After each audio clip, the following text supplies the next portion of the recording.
Hello बच्चों, welcome to a channel reminds education. मैं कुमिका आपके लिए फिर से एक बार लेकर आ गई हूँ grade 10 chemistry chapter number 2 acids bases and salts का पार्ट 2 वीडियो। एंड इस वीडियो में हम पढ़ने वाले हैं chemical reactions of acids and basis. I hope आप लोग इस वीडियो के एंड तक के सारे टॉपिक, सारे रिएक्शंस एसिड्स और बेसिस के अच्छे से सीख जाएंगे। बने रहिए हमारे साथ और वीडियो को एंड तक के देखिए। So without wasting any time, let's get started. So let's now see the reaction of acids and bases with metals. So metals आपको पता ही है क्या होते हैं। Sodium, calcium, magnesium, zinc, copper, ये सारे के सारे मेटल्स हैं। अब ये जो मेटल है, अगर इनको हम डाइल्यूट एसिड के साथ में रिएक्ट करते हैं तो they always form salt and hydrogen gas इसमें इवॉल्व होती है। और ये रिएक्शन हमने हमारे केमिस्ट्री के चैप्टर नंबर 1 में जरूर पढ़ी है। अगर आप रिकॉल कर रहे हैं तो आपको याद आ गया होगा अब तक कि ये रिएक्शन हमने डिस्प्लेसमेंट टाइप ऑफ रिएक्शन में पढ़ा था एंड उसमें हमने एक रिएक्टिविटी सीरीज भी देखी थी।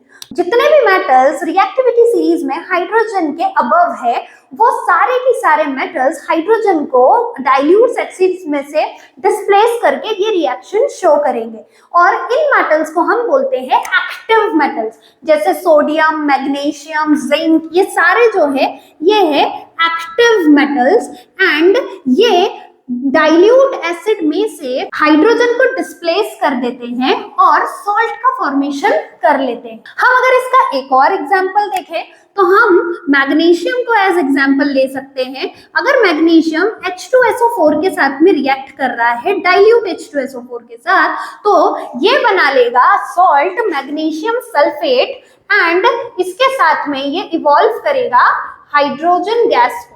So this is also a displacement reaction. If we talk about the reaction of bases with metals, तो not all bases give the reaction, क्योंकि bases जो होते हैं वो H पॉजिटिव आयंस को एक्सेप्ट करते हैं और इलेक्ट्रॉन को डोनेट करते हैं।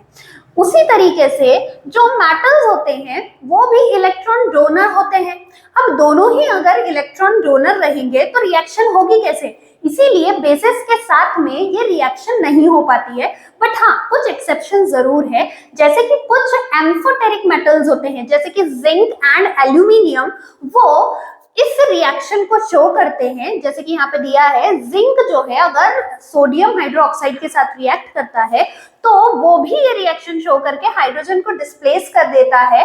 बट यहाँ पे जो आपको कंपाउंड मिलेगा, it will be a combination compound जिसको हम कहते हैं sodium zincate and this will be the reaction for basis with metals. ये जो बेसिस की रिएक्शन होती है ये सिर्फ जो है स्ट्रॉन्ग बेसिस देती है जिनको हम अल्कलीज कहते हैं। जैसे कि sodium hydroxide, it is a strong alkali. अब अल्कली क्या होता है? अल्कली होते हैं सॉल्यूबल बेसिस। ऐसे बेसिस जो वाटर में सॉल्यूबल होते हैं उन्हें हम कहते हैं alkali. And all bases are not alkali but all alkali are bases। ये चीज आपको ध्यान रखनी है। सारी bases जो है वो alkali नहीं होती बट सारी alkali bases होती है, क्योंकि जो alkali है that are the bases which can dissolve in water and not all bases dissolve in water। So ये जो bases वाली रिएक्शन होगी तो मेटल सिर्फ strong alkali के साथ में ही ये रिएक्शन करते हैं। Now it's time for our next reaction कि एसिड्स और बेसेस एक दूसरे के साथ कैसे रिएक्ट करेंगे। तो ये रिएक्शन तो हम लोअर क्लासेस से ही बहुत अच्छे से पढ़ते आ रहे हैं कि जब एसिड्स और बेसेस साथ में रिएक्ट करते हैं तो वो दोनों एक दूसरे के इफेक्ट्स को न्यूट्रलाइज कर देते हैं, कैंसल कर देते हैं। और इसी रिएक्शन को हम नाम देते हैं न्यूट्रलाइजेशन रिएक्शन। एंड जैसे कि बोर्ड पर एग्जाम्पल दिख ही रहा है आपको, if acid let's say HCl is reacting with a base sodium hydroxide, ये बना लेगा NaCl that is a salt and water. अब ये चीज ध्यान रखने वाली है कि जब acids and basis salt and water में चेंज होते हैं तो उस समय दोनों ही चीजें जो है वो क्या होती है, न्यूट्रल होती है, and that's why the name is neutralization reaction. एक और एग्जांपल देख लेते हैं हम इसका। अगर HNO3 एक एसिड है, it is reacting with KOH, सो ये भी सॉल्ट एंड वाटर में ही चेंज होगा। सॉल्ट बनेगा हमारा KNO3 and water, so this will also give a salt and water. So this is the reaction which is known as neutralization reaction. Neutralization की ही तरह एक और रिएक्शन होती है जो एसिड्स एंड बेसिस करते हैं metal and non metallic oxides के साथ। तो जो पहली रिएक्शन है वो है action with metal oxides. Metal oxides के साथ रिएक्ट करते हैं एसिड्स। एसिड्स जो होते हैं वो मेटल ऑक्साइड के साथ रिएक्ट करने पर न्यूट्रलाइजेशन की ही तरह सॉल्ट एंड वाटर प्रोड्यूस करते हैं। फॉर एग्जांपल HCl अगर जिंक ऑक्साइड के साथ में रिएक्ट करे तो वो जिंक क्लोराइड नाम का सॉल्ट बना देता है एंड वाटर उसके साथ में रिलीज होता है। अब ये चीज हम ऐसे देख सकते हैं, जो मेटल ऑक्साइड्स होते हैं they are basic in nature and neutralization reaction क्या होती है, the reaction of acids and bases. तो जब metal oxide basic in nature है इसीलिए ये जो रिएक्शन होती है ये न्यूट्रलाइजेशन के प्रोडक्ट्स को बनाती है। जो बेसिस होते हैं वो नॉन मेटल ऑक्साइड्स के साथ में रिएक्ट करते हैं and they give salt and water. Example sodium hydroxide जो है जब कार्बन डाइऑक्साइड के साथ में रिएक्ट करता है तो वो फॉर्म कर लेता है सोडियम कार्बोनेट एंड वाटर। ये चीज तो हमें याद ही होगी कि जब कार्बन डाइऑक्साइड को आप लाइम वाटर के अंदर रिलीज करते हो, लाइम वाटर क्या होता है, lime water is also a base only, calcium hydroxide. Calcium और हाइड्रोक्साइड में जब लाइम वाटर को पास किया जाता है तो वो उसको मिल्की टर्न कर देता है due to the formation of calcium carbonate. So this reaction is also the same where a base calcium hydroxide is reacting with non-metallic oxide to give salt and water. So this is the reaction of metal and non-metal oxides with acids and bases. तो अब हम देखते हैं the reaction of acids with metal carbonate and metal bicarbonate. अब सबसे पहले तो ये कि मेटल कार्बोनेट क्या होंगे, तो ये एग्जांपल में आपको दिख रहा है, this is a metal and this is carbonate. So calcium carbonate is an example of a metal carbonate. और जो ये बाइकार्बोनेट होते हैं ये और कुछ नहीं होते, इनको हम हाइड्रोजन कार्बोनेट भी बोल सकते हैं। हाइड्रोजन कार्बोनेट इसीलिए क्योंकि ये जो मेटल बाइकार्बोनेट होते हैं इनके अंदर हाइड्रोजन और कार्बोनेट ग्रुप दोनों साथ में होता है। Okay, if a metal carbonate and a metal bicarbonate reacts with acid, उस कंडीशन में ये रिएक्शन ऐसे होती है कि the carbonate releases carbon dioxide and along with the formation of water और बनता है एक salt।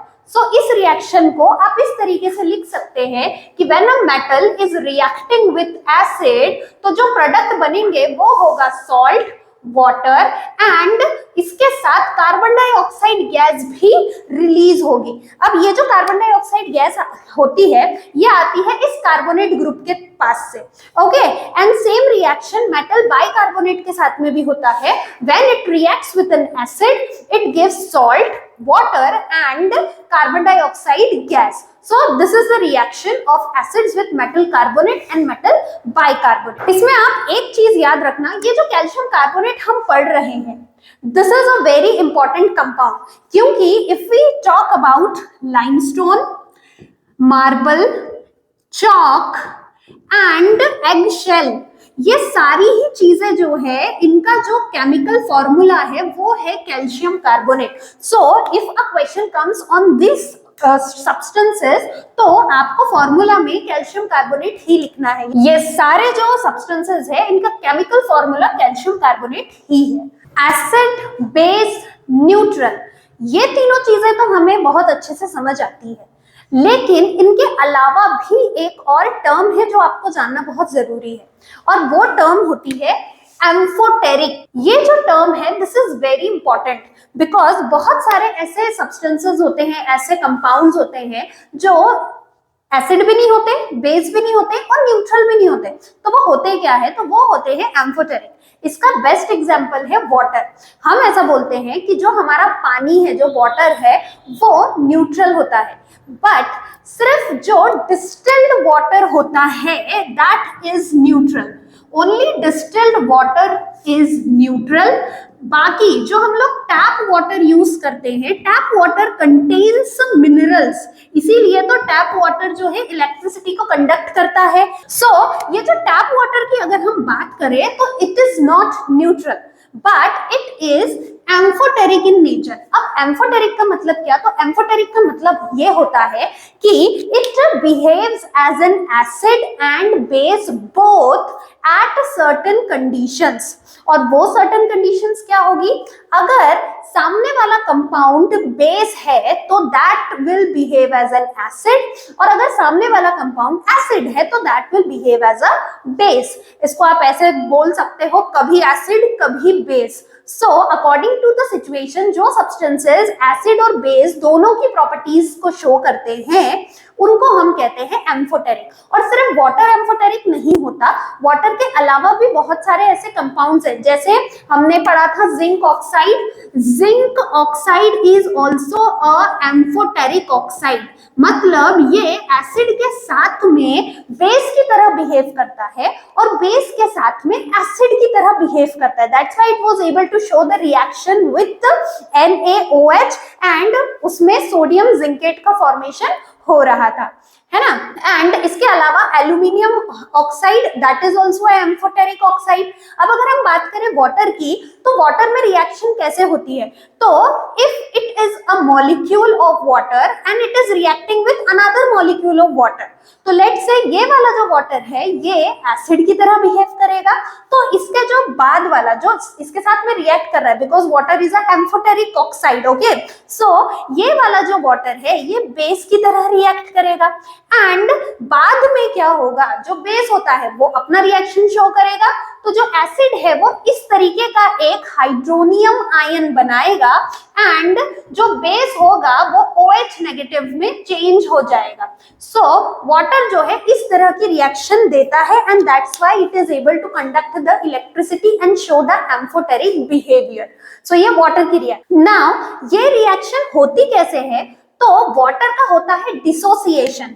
अगर हम वाटर की बात करें तो वाटर का जब डिसोसिएशन होगा तो water can break into H positive and OH negative ion. अब यहाँ पर H पॉजिटिव है वाटर के पास में, that's why it can behave as an acid, क्योंकि एसिड्स क्या होते हैं? जो H पॉजिटिव को डोनेट करते हैं। सो ये जो एसिड H पॉजिटिव देगा वो ये वाला जो दूसरा हमारा बेस है वो क्या करेगा?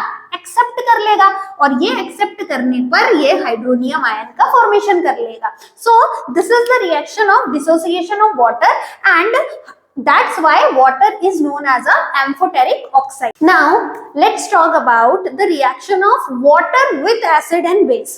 Acid और base water के साथ में अगर हम मिला दे तो क्या रिएक्शन होगी? तो इसके लिए आपने एक टर्म पढ़ी थी on the basis of concentration. जो हमारे एसिड्स और बेसेस होते हैं वो दो तरह के होते हैं, डाइल्यूट एंड कॉन्सेंट्रेटेड। तो ये जो डाइल्यूट एसिड्स या फिर डाइल्यूट बेसेस होते हैं वो एसिड्स और बेसेस को वाटर में मिलाने पर ही बनते हैं। ऐसा होता है कि जो कॉन्सेंट्रेटेड एसिड्स होते हैं वो ज्यादा स्ट्रॉन्ग होते हैं and we can not use them. So what we do, हम इन एसिड्स और बेसिस के अंदर पानी मिला देते हैं ताकि उनकी स्ट्रेंथ थोड़ी सी कम हो जाए and we can easily use them in the laboratories for the experiment. So यही जो प्रोसेस होती है इसी को हम कहते हैं डाइल्यूशन। अब डाइल्यूशन का मतलब होता है पानी मिलाना। एक जनरल सेंस में अगर हम बात करें तो डाइल्यूशन का मतलब है पानी मिलाना। सो हम लोग देख रहे हैं what is the process of dilution.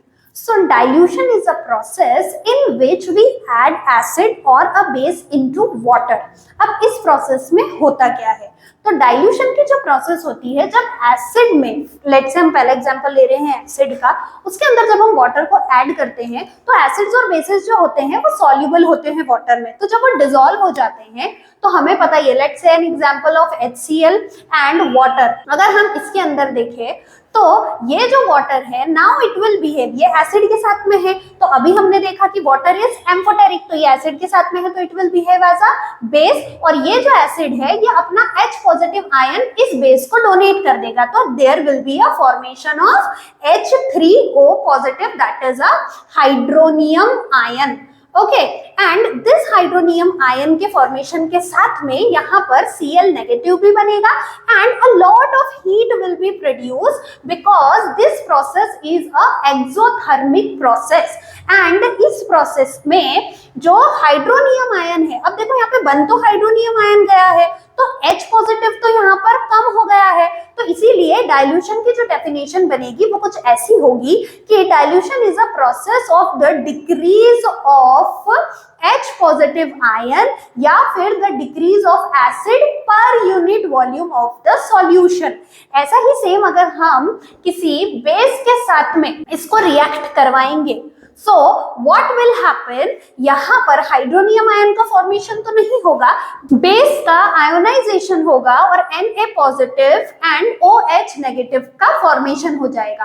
अब अगर हम बात करें इसके एग्जांपल की, तो लेट्स से आपने 1 ml ऑफ HCl लिया था एंड आपने 10 ml लिया आपका वाटर, तो इसमें क्या हुआ, 10 + 1, जब 1 ml HCl था, लेट्स से इसके अंदर 5 H पॉजिटिव आयंस थे, और जब आपके पास में टोटल सॉल्यूशन कितना बना 11 ml, 11 ml में भी H पॉजिटिव कितने होंगे, 5 ही होंगे, तो इस तरीके से per unit volume H positive का जो कॉन्सेंट्रेशन है वो डिक्रीज हो गया, and that's why this is the process जिसमें H पॉजिटिव का या फिर OH नेगेटिव का कॉन्सेंट्रेशन डिक्रीज होने से जो एसिड है या फिर जो बेस है वो डाइल्यूट कॉन्सेंट्रेशन में पहुंच जाता है।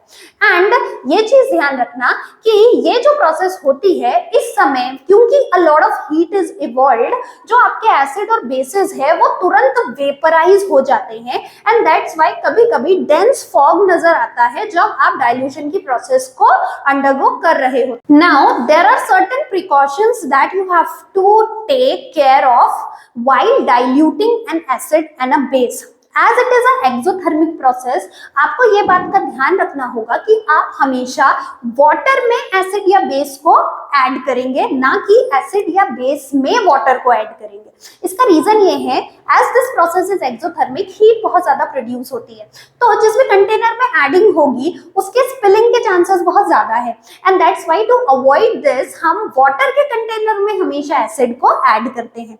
नेक्स्ट जो ध्यान आपको ये रखना है कि you have to continuously stir, stir मतलब बार बार उसे जो है आपको मिलाना है इस मिक्सचर को, जब तक कि डाइल्यूशन कंप्लीट नहीं होता कंटिन्यूअसली आपको इसको मिलाते रहना है, जो H पॉजिटिव है वो अच्छे से मिक्स हो जाए और जो एक्सोथर्मिक प्रोसेस में हीट जनरेट हो रही है वो ज्यादा नुकसान न करे। Now let's talk about the strength of acids and bases. So ये जो स्ट्रेंथ है एसिड की, इसको पता लगाने के लिए एक दानिश साइंटिस्ट थे जिनका नाम था सोरेनसन। इन्होंने एक स्केल दी थी एंड इस स्केल को हम बोलते हैं पीएच स्केल। पीएच स्केल में ये जो P है दैट डिनोट्स पोटेंस, पोटेंस मतलब power, and here H denotes hydrogen. So जो पीएच स्केल है इसका मतलब होता है द पावर ऑफ हाइड्रोजन, कि हाइड्रोजन का कितना पावर है। जो पीएच होता है अगर हम इसको देखें तो mathematically it is -log H positive ion का कंसंट्रेशन इन द सॉल्यूशन। सो इसको हम ऐसे देख सकते हैं कि जो पीएच की वैल्यू होती है ये इनवर्सली प्रोपोर्शनल होती है H पॉजिटिव के कॉन्सेंट्रेशन से। इसका मतलब ये है जितना कम आपका पीएच होगा उतना ज्यादा स्ट्रॉन्ग एसिडिक बिहेवियर होगा, एंड जितना ज्यादा आपका पीएच होगा उतना स्ट्रॉन्ग बेसिक बिहेवियर होगा। और इसीलिए जो पीएच स्केल होती है वो 0 से 14 की रेंज में होती है, जहां पर जो 0 से लेके 7 तक का जो रेंज होता है it includes all the acids, and इसमें भी जो 1, 2, 3 वाले एसिड्स होंगे पीएच के अंदर वो ज्यादा स्ट्रॉन्ग एसिड होंगे, एंड जो 7 वाला होता है exact this is the neutral pH. और जो न्यूट्रल हमने बात की थी, न्यूट्रल कौन सा सब्सटेंस है?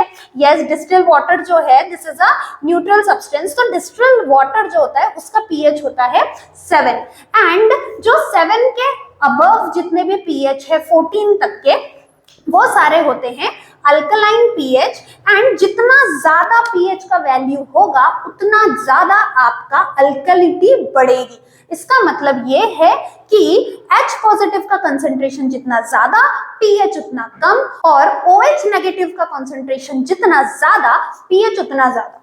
ओके, सो ये चीज को आपको याद रखना है और बिल्कुल भी भूलना नहीं है, ये इनवर्स रिलेट करता है H पॉजिटिव के कंसंट्रेशन से। After studying pH, let us now see the practical importance of pH, acids and bases in our day-to-day life.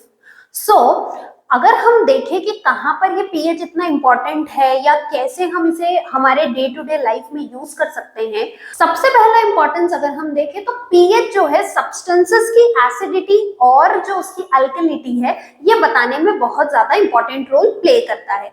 जैसे हमारे आसपास में जितने भी प्लांट्स है, एनिमल्स है, इवन हम ह्यूमन बीइंग्स, हम लोगों का जो ऑप्टिमम मतलब ऐसा पीएच जिस पर हम लोगों की वर्किंग या फिर जितने भी लिविंग ऑर्गेनिज्म है उनकी वर्किंग आसान तरीके से हो। तो अगर हम बात करें प्लांट्स की, तो प्लांट्स को भी एक ऑप्टिमम पीएच की जरूरत होती है। जो सॉइल का पीएच होता है जनरली वो 5 to 5.5 के बीच में होना चाहिए, जिसमें प्लांट्स जो है वो अच्छे से ग्रो कर पाते हैं। उसी के साथ साथ अगर हम ह्यूमन बीइंग की बात करें तो ह्यूमन बीइंग की बॉडी में डाइजेस्टिव जूसेस सिक्रीट होते हैं और गैस्ट्रिक जूस जो होता है उसके अंदर HCl सिक्रीट होता है, तो इसका भी एक प्रॉपर पीएच होता है। जनरली आपने सुना होगा कि जो बुजुर्ग लोग होते हैं, ओल्ड पीपल होते हैं, उन लोगों को एसिडिटी की प्रॉब्लम हो जाती है जिसमें एक्सेसिव HCl उनकी बॉडी में सिक्रीट होता है, गैस्ट्रिक जूस सिक्रीट होता है। ये जो एसिडिटी है इसको हम लोग न्यूट्रलाइज करते हैं बाय द न्यूट्रलाइजेशन रिएक्शन, और इस एसिडिटी को न्यूट्रलाइज करने के लिए जो हमें एंटासिड दिया जाता है वो एंटासिड बेसिक होता है। जनरली मैग्नीशियम हाइड्रोक्साइड उसमें यूज होता है जिसे हम मिल्क ऑफ मैग्नीसिया कहते हैं। अगर हम बात करें प्लांट्स की, तो प्लांट्स का जो ऑप्टिमम पीएच होता है वो भी होता है 5 से लेके 5.5 तक के। और यहाँ पर एक बात जो इंपॉर्टेंट आती है वो ये है कि आफ्टर ऑल द पोल्यूशन, जितना भी पोल्यूशन हो रहा है एटमॉस्फेयर में, तो जो रेन होती है वो चेंज हो जाती है इनटू एसिड रेन। जब रेन वाटर एटमॉस्फेयर में प्रेजेंट सल्फर डाइऑक्साइड और नाइट्रोजन ऑक्साइड के साथ में कंबाइन हो जाता है तो वो रेन का पीएच जो है वो स्लाइटली कम हो जाता है, एसिडिक पीएच में चला जाता है, और इस तरह की रेन को हम कहते हैं एसिड रेन। अब यही रेन सॉइल में जाती है तो सॉइल के पीएच को ये डिक्रीज कर देती है, इसीलिए जो फार्मर्स होते हैं वो कैल्शियम हाइड्रोक्साइड्स उस सॉइल के अंदर डालते हैं ताकि उसका जो पीएच है वो नॉर्मल हो सके, जो प्लांट्स के लिए प्रॉपर हो। अब नेक्स्ट चीज जो है वो होती है आपका tooth decay.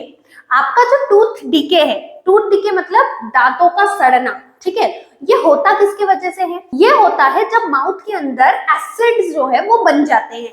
During the process of digestion कुछ एसिड रिलीज हो जाते हैं एंड ये एसिड जो है करोसिव नेचर के होते हैं और माउथ के टीथ में प्रेजेंट फॉस्फेट को ये करोड कर देते हैं और इसी से टूथ डीके हो जाता है। तो इससे रिलीफ करने के लिए हम लोग जो टूथपेस्ट यूज करते हैं वो अल्कली नेचर का होता है, जिससे एसिड और अल्कली के बीच में न्यूट्रलाइजेशन रिएक्शन होती है एंड इससे हमारे जो टीथ है वो स्ट्रांग बनते हैं। एंड इसीलिए ऐसा बोला जाता है कि आपको हर बार आफ्टर मील्स ब्रश करना चाहिए ताकि आपकी जो टीथ की हेल्थ है, माउथ की हेल्थ है वो अच्छी रहे। एंड जो नेक्स्ट इंपॉर्टेंस है एसिडिटी और पीएच का वो है कुछ एनिमल्स की लाइफ में। जैसे ये जो एनिमल्स है कुछ एसिड या फिर कुछ बेसिस को सिक्रीट करते हैं in self defence. Self defence, for example आपने एंट का स्टिंग और बी का स्टिंग कभी ना कभी अपनी लाइफ में एंट का स्टिंग तो महसूस किया ही होगा। जब कोई चींटी काटती है तो हमें थोड़ा सा इरिटेशन हो जाता है। ये इरिटेशन होता है बिकॉज एंट एंड बी ये दोनों के पास में ही जो स्टिंग होता है, जो उनका डंक होता है, उसमें फॉर्मिक एसिड जो है वो सिक्रीट करते हैं और इसी एसिड की वजह से हमें इरिटेशन होता है, रेडनेस हो जाती है। और इसको रिलीव करने के लिए ही हम लोग एक बेस का इस्तेमाल करते हैं। जनरली कोई अल्कली वाला सोप जो है हम रब करते हैं जिससे हमें रिलीफ मिलता है। तो all this are the importance of pH in our day to day life. With this we have completed all the chemical reactions of acids and bases. So I hope आप लोगों को अब इस टॉपिक से related कोई भी doubts नहीं होंगे एंड आप इस टॉपिक से आने वाले सारे क्वेश्चंस को सॉल्व करने के लिए बिल्कुल रेडी हो। अब हम मिलेंगे इस चैप्टर के लास्ट वीडियो में जो होगा सॉल्ट्स पर। सो बने रहिए आपके अपने चैनल रिमाइंड्स एजुकेशन के साथ। Keep watching and keep learning.